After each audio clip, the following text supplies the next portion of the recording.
Now, secretive and elite, the Bilderberg group, which unites some of the world's most powerful people, has been meeting behind closed doors for decades. Its activities have become shrouded in a mist of conspiracy theories, with some claiming the members are trying to create a new world order.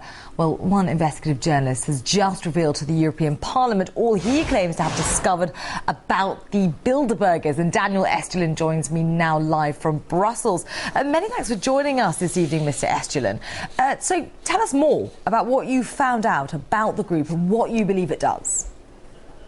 Well, thank you. First of all, thank you so much for having me. I found out over almost 20 years of research that what's today is called the Bilderberg Group already existed over 800 years ago. They were back then called the Venetian Black Nobility. In fact, Bilderberg is the creation of the Synarchy movement of empires, who are the plenipotentiary founders and financiers of Hitler.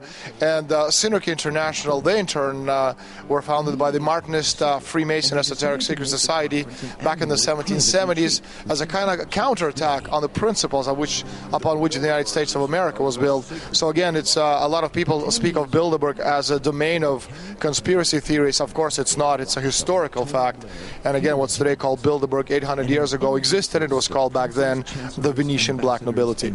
So interesting to hear that background. But what is it that you believe the group actually does today? And what evidence do you have to back up your claims?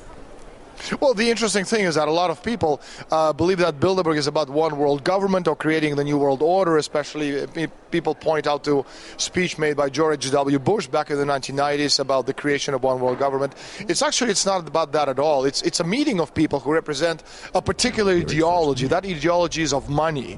So the idea is not to create one world government, but rather the creation of one world company limited, where the financial concerns of how more powerful than any government on earth. And we're seeing right now as evidence, very, very simple.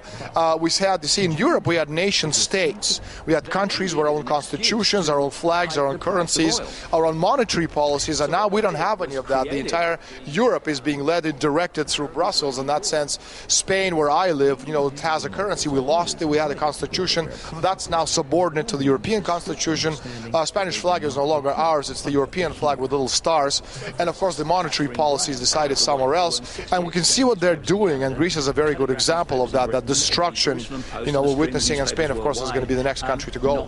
So why was the European Parliament so interested in hearing about your findings, and what reaction did you get? Well, actually, the European Parliament was profoundly upset that I'm here. I was invited by Liga Norte, by Mario Borghesio, one of the senior European representatives from Italy, who came across Bilderberg actually in the Italian version of my book about 8 months ago. Well, he didn't know that these people existed, and the fact that some of the key decision-making process over the past 60 years were taking at Bilderberg obviously surprised and astonished him. And so through him, I was invited to make a speech, a historic speech, in fact, at the European Parliament about the Bilderbergers and their roots, which was called Bilderberg Towards One World Company Limited.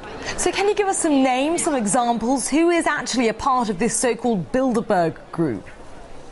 Well, this is the old NATO alliance. So you're talking about the European presidents, Prime Minister of Canada, the sitting president of the United States, top 50, 60 CEOs of the world's leading corporations, American senators and congressmen, European commissioners, all of the European royalty, of course, is present. And finally, talking about as well the leading bankers, the International Monetary Fund, the World Bank, the European Central Bank, the World Bank, and finally they're joined, and we have a lot of noise. I hope you can still hear me. We're joined at this one big table at the Bilderberg conference by the leading representatives of world media, such as New York Times, Washington Post, and the fact that you have 120 of these mammoth representatives in one room, and the fact that the press never ever reports on them until my book came out, by itself is astonishing. Fascinating theories. And what impact do you think that your findings in your speech to the European Parliament will have on the group, if any? Briefly, if you can. I'm sorry, you're going to have to repeat that, because again, there's a lot of noise coming from people to my right. No, that's fine. Just very briefly, if you can, what impact do you think that your findings and your speech that you gave to the European Parliament will have on the group, if any?